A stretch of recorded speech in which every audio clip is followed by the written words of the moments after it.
Nel 2012 la Universal voleva creare addirittura un franchise cinematografico basato sul gioco Battaglia Navale. Per questo aveva realizzato il film Battleship, che però si era rivelato un disastro commerciale e che ha incassato solo molti anni dopo entrando nelle piattaforme di streaming. Ma dai primi anni 2000 in poi ogni casa di produzione ha iniziato a cercare il suo nuovo franchise di film che potesse funzionare come Harry Potter o Il Signore degli Anelli. Di solito prendevano una serie di libri, compravano i diritti e provavano ad adattarla per dare vita al prossimo fenomeno. Questa tendenza in parte è proseguita fino ad oggi, tanto che ormai si vuole trasformare praticamente tutto in un franchise al cinema e nelle serie TV. Spesso però ci ricordiamo quei franchise che hanno avuto successo e che sono famosi ancora oggi, mentre non ci ricordiamo i tantissimi che hanno fallito. E adesso faremo un bel viaggio nel passato proprio tra quei tentativi, ma ci saranno anche moltissimi film più recenti che avrebbero dovuto dare inizio a dei potenziali franchise. È un argomento di cui si parla di più oggi, visto che tutti siamo abituati al concetto di franchise cinematografico e magari avrete visto altri video sul tema, ma qui andrò veramente alla ricerca di franchise di cui spesso pochi parlano ma che hanno una loro storia interessante. Saranno tutti franchise fantasy, dark fantasy o più o meno fantascientifici e li organizzerò partendo da quelli che secondo me hanno anche meritato di fallire a quelli che invece per me avrebbero potuto essere la vera base per dei sequel e anche per un universo interessante. Non parleremo solo di incassi ridotti ma anche di scelte narrative sbagliate oppure di film usciti in un momento storico che non ha favorito il loro decollo. Già nel 2000 la Walt Disney aveva acquisito i diritti per adattare Artemis Fowl. Per chi non lo conoscesse è una serie di libri che hanno per protagonista proprio questo Artemis Fowl, che è un dodicenne bambino prodigio con un'intelligenza eccezionale che lui sfrutta per dei piani criminali. Un film del genere avrebbe potuto effettivamente funzionare nei primi anni 2000 proprio sulla scia di Harry Potter. Comunque poi lo sviluppo del film ha avuto diversi problemi di diritti e alla fine la Disney ha fatto uscire un film solo nel 2020. Ma il tempismo è stato peggiore, infatti i cinema erano chiusi e ha dovuto rilasciarlo direttamente in streaming. In più i fan stessi del libro hanno trovato che il film non era molto fedele al personaggio che avevano apprezzato e penso che comunque non fosse un'impresa facile, infatti ormai probabilmente erano dei fan adulti da un bel pezzo. Quello che per 20 anni era rimasto nel cassetto della Disney come un potenziale grande franchise cinematografico è naufragato nel giro di poche settimane. A me è un universo che non ha mai interessato granché, in più penso che l'ennesima serie fantasy simile nel 2020 fosse ormai fuori tempo massimo, quindi non è un franchise che mi mancherà. Ma come vedrete molti di quelli che non mi mancheranno saranno proprio tantissimi franchise pensati spudoratamente per un pubblico adolescenziale che vogliono replicare in qualche modo il successo di Harry Potter o di Twilight. In altri casi invece puntano più su uno scenario distopico alla Hunger Games.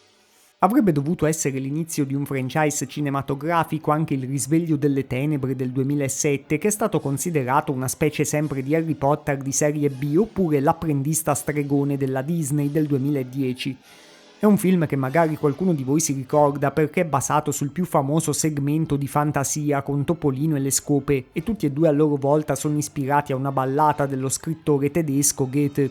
L'idea di base del film era principalmente di Nicolas Cage, che voleva esplorare un mondo mistico e interpretare un personaggio con poteri magici, e penso che questo vi dica già tutto.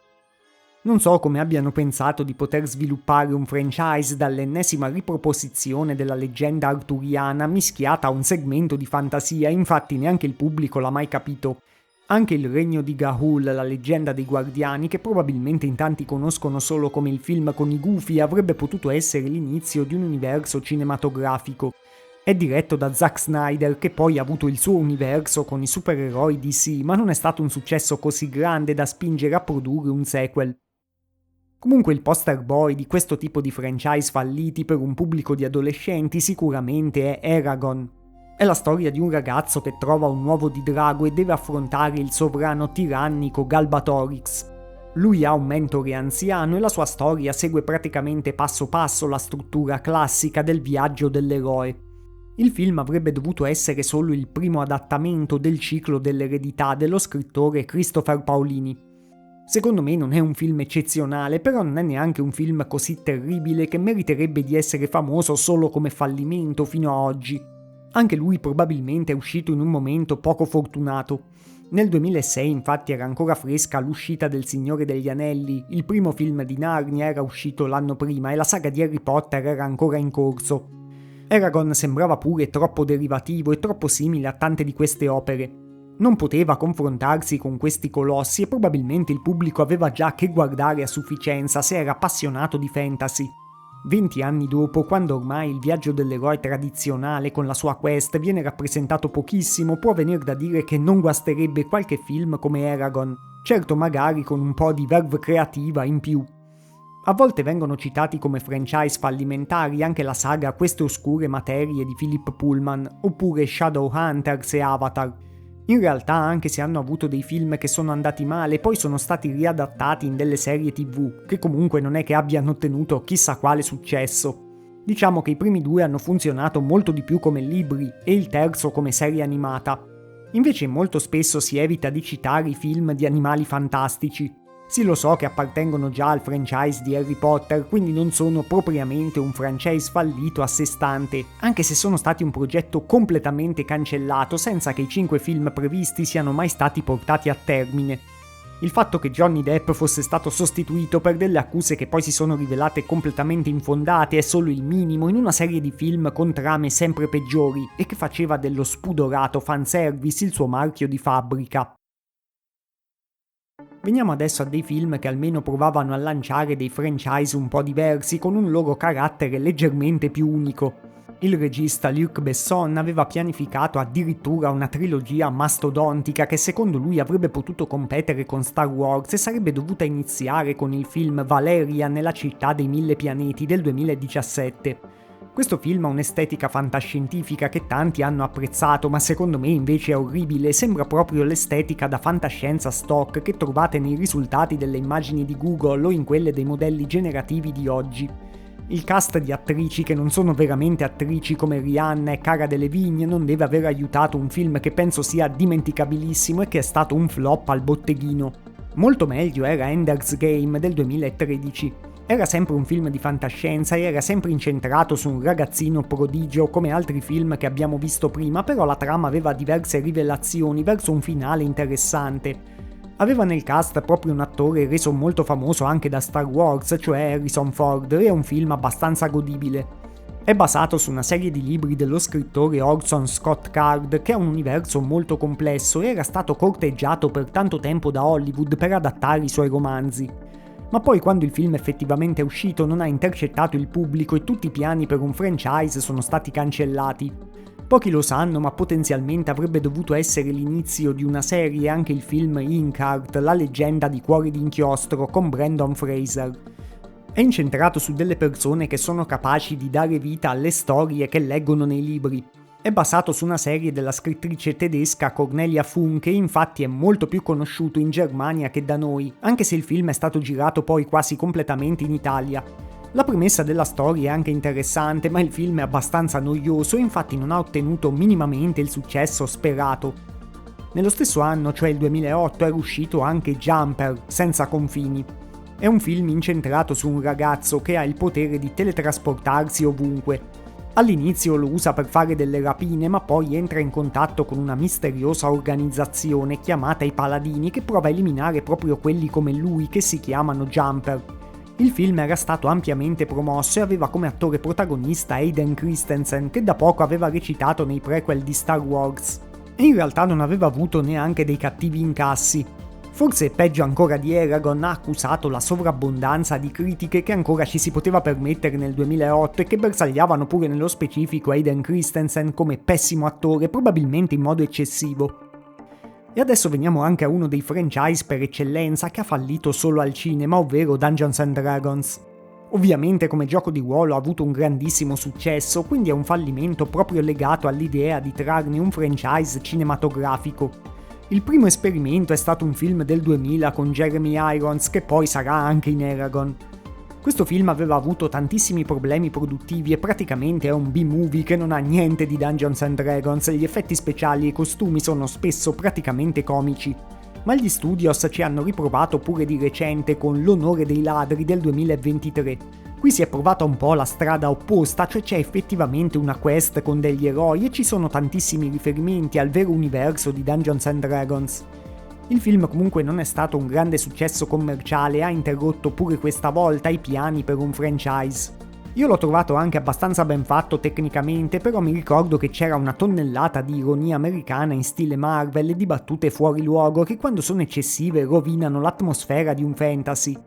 Non so se questo potrebbe anche essere tra i motivi del fallimento, ditemi voi se l'avete visto nei commenti. In generale non sono un grandissimo appassionato del voler creare franchise cinematografici a tutti i costi, che poi è diventata la moda, e per lo più preferirei che ci fossero anche molti film stand-alone. Comunque quelli di cui vi parlo adesso secondo me potrebbero essere stati interessanti come franchise con più film o magari anche come serie TV. E a proposito di interesse, se state apprezzando questo video non dimenticatevi di iscrivervi al canale, è il modo migliore che avete per supportare quello che pubblico e anche per non perdervi i miei nuovi video. Insomma, il primo franchise che per il momento è nella lista dei fallimenti ma potrebbe risultare interessante è La Torre Nera, che è in origine una serie di romanzi di Stephen King. Sarebbe un ciclo che unisce praticamente anche tutti gli altri suoi libri in una specie di unico multiverso con degli elementi fantasy e fantascientifici. Purtroppo il film del 2017 è stato molto confusionario e non ha contribuito a rendere veramente famoso questo ciclo che penso per tanta parte del pubblico rimanga molto più di nicchia. Anche se pare che dovrebbe essere adattato in una serie TV in futuro, quindi magari prima o poi lo vedremo. John Carter invece è un film del 2012 e ha una storia produttiva veramente molto interessante. È basato su dei libri dello stesso autore di Tarzan e era un progetto rimasto in cantiere a Hollywood per più di 80 anni, almeno dal 1931. Aveva visto coinvolti nei decenni grandi nomi come il maestro degli effetti speciali Ray Harryhausen oppure Tom Cruise, ma spesso ogni progetto era naufragato. Racconta la storia di un soldato americano che si ritrova su Marte e grazie alla diversa gravità ottiene delle abilità straordinarie e quindi diventa alla fine un eroe all'interno di una guerra civile planetaria. Alla fine è stato realizzato da Walt Disney con lo sceneggiatore di Toy Story Andrew Stanton come regista. Il film è costato tantissimo, cioè 250 milioni di dollari, e ne ha incassati pochi di più, quindi i costi colossali hanno fatto subito interrompere i progetti per quello che avrebbe potuto essere un enorme franchise fantascientifico. In realtà il film non è malissimo, ma ha sicuramente incontrato diversi problemi. Intanto la Disney stessa gli ha dato il titolo John Carter, che non è molto di richiamo oggi, essendo un eroe dell'inizio del 1900, e la campagna di marketing è stata abbastanza vaga e sottotono. Poi c'è da dire che la storia originale stessa ha ispirato molto della fantascienza successiva, ma come succede per quelle storie che poi sono state saccheggiate, il pubblico può finire per trovarle molto derivative. E quando troppe persone hanno quella sensazione di già visto, certi progetti possono partire con il piede sbagliato. Un altro film di cui avrei visto dei sequel è Macchine Mortali, che era sceneggiato e prodotto da Peter Jackson. Forse qualcuno se lo ricorda perché ha un'idea abbastanza particolare, infatti è incentrato su intere città che sono state trasformate in delle macchine che sono in grado di spostarsi. Aveva un'atmosfera steampunk veramente perfetta e a me era piaciuto proprio e soprattutto per la cura del mondo che creava. Poi in effetti non è che mi ricordi benissimo tutta la trama, infatti poi il film è stato un flop disastroso criticato proprio per la trama, che avrebbe fatto perdere alla Universal quasi 200 milioni di dollari. Gli ultimi franchise falliti risulteranno sicuramente un po' improbabili come scelte per qualcuno, ma hanno tutti un'atmosfera gotica e vagamente dark fantasy nel modo di intendere questi termini prima che arrivasse Twilight praticamente. Quindi sono dei franchise che avrei voluto che proseguissero proprio perché dei franchise cinematografici con un'atmosfera gotica che non siano solo delle fantasie erotiche per ragazzine sono quasi scomparsi. Anzi, penso proprio che una certa parte del pubblico nel tempo si sia distanziata da queste atmosfere proprio perché le associa automaticamente a Twilight e a tanti altri film e opere simili. Il primo di questi film è La leggenda degli uomini straordinari, che è un film abbastanza dimenticato del 2003. È ambientato nell'epoca vittoriana e una squadra di figure letterarie leggendarie come il capitano Nemo e il dottor Jekyll viene reclutata dal governo britannico per fermare un misterioso villain che è intenzionato a scatenare una guerra mondiale. Il film è basato su un fumetto di Alan Moore, che è l'autore per esempio di V per Vendetta e di Watchmen. La 20th Century Fox voleva farne un franchise di punta per gli anni 2000 e aveva pianificato numerosi sequel basati proprio sul fumetto originale. Comunque anche qui è stata soprattutto la fase di produzione che ha creato i problemi più importanti. Già le riprese sono state funestate dalle liti tra Sean Connery e il regista e il film avrebbe addirittura convinto Sean Connery, che era un veterano della recitazione, a ritirarsi definitivamente dal palcoscenico. Il regista poi non avrebbe mai più diretto fino a oggi un film a Hollywood dopo questo qui. A me è un film che è piaciuto e avrei visto volentieri dei sequel, e come ho detto prima per Eragon, secondo me i film dei primi anni 2000 stavano giocando pure in un'altra categoria senza rendersene conto. Per esempio questo film è stato candidato a diversi premi, ma ha perso contro Il Ritorno del Re e il primo film di Pirati dei Caraibi, quindi un flop del tempo. Non so se sarebbe da considerare un flop a tutti gli effetti, visti gli altri film con cui doveva confrontarsi. Un altro film che avrebbe dovuto avere almeno 2 sequel è Solomon Kane del 2009. È basato su un personaggio che è stato creato dallo stesso scrittore di Conan il Barbaro, che ha a che fare anche con demoni e mostri in un'atmosfera abbastanza cupa. Questo film avrebbe dovuto essere solo una specie di origin story del personaggio, e non ha funzionato non tanto perché fosse un pessimo film, ma sempre per motivi produttivi. Nonostante avere i diritti per adattare il personaggio fosse qualcosa di importante, alla fine è stato realizzato e distribuito da piccole case indipendenti e ha incassato meno della metà di quanto fosse costato. Penso che in tanti direttamente non sappiano nemmeno che questo film esiste, proprio perché ha avuto un marketing molto risicato. E concludo il video con un film che invece probabilmente avete visto, ma che in pochi sanno che avrebbe dovuto dare vita effettivamente a un franchise, e questo film è Van Helsing del 2004. Come la leggenda degli uomini straordinari, riunisce vari personaggi letterari famosi come Dracula o il mostro di Frankenstein nella stessa trama, oltre ad avere Hugh Jackman nel ruolo di questo cacciatore di mostri. Sì, la CGI del film non è invecchiata tutta benissimo, ma tra vampiri che erano veramente mostri e non supermodelli e una serie di misteri occulti sullo sfondo, il film era proprio pane per i miei denti. Penso di averlo visto un sacco di volte. Non è mai stato confermato, ma potrebbe anche aver ispirato alcune cose del design del videogioco Bloodborne, secondo me, che effettivamente ha delle atmosfere simili. Anche se sicuramente è stato ispirato pure a un altro film con un'estetica sempre simile, che si chiama Il Patto dei Lupi. Anche Van Helsing ha subito lo stesso destino di altri film dei primi 2000 che abbiamo già visto. Cioè, nonostante avesse incassato bene al tempo, i produttori avevano standard molto alti, perché questi film si confrontavano con quelli che sono ancora oggi l'inizio di grandissimi franchise che hanno tenuto botta per almeno 20 anni. Quindi la Universal ha stracciato senza pensarci troppo un grande progetto per dei sequel che venivano pure suggeriti da alcune sottotrame del film. Ci ripenseranno molti anni dopo con il cosiddetto Dark Universe, che avrebbe dovuto riportare al cinema un universo condiviso con i mostri classici come Dracula, la mummia e il Dr. Jekyll. Ma ormai il treno per loro era passato da un pezzo. Oggi penso che un regista che sta riuscendo a riutilizzare i mostri classici in una chiave orrorifica ma pure dark fantasy è Robert Eggers, che infatti fa dei film molto interessanti. Anche se rispetto agli esempi che abbiamo visto qui lui ha virato volutamente verso delle scelte molto più cupe e inquietanti. Ma adesso fatemi sapere anche nei commenti se conoscete altri franchise falliti o quelli che sarebbe piaciuto a voi che fossero proseguiti. O anche se vi interessa un approfondimento più lungo su qualche film di cui ho parlato qui, così magari potrò dedicargli un video specifico in futuro.